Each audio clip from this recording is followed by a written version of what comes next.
আগামীকাল সন্ধ্যা ৬টায় ত্রয়োদশ জাতীয় নির্বাচনের তফসিল ঘোষণা করবেন প্রধান নির্বাচন কমিশনার এএমএম নাসির উদ্দিন। জাতির উদ্দেশ্যে ভাষণের মাধ্যমে এ ঘোষণা দেবেন তিনি।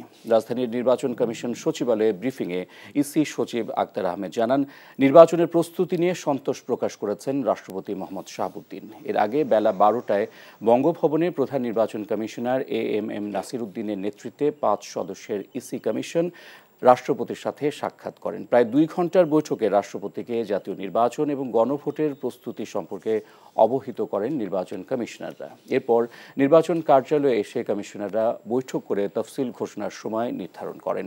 এদিকে গণভোটের চূড়ান্ত ব্যানার ও লিফলেটের নমুনা প্রকাশ করেছে নির্বাচন কমিশন।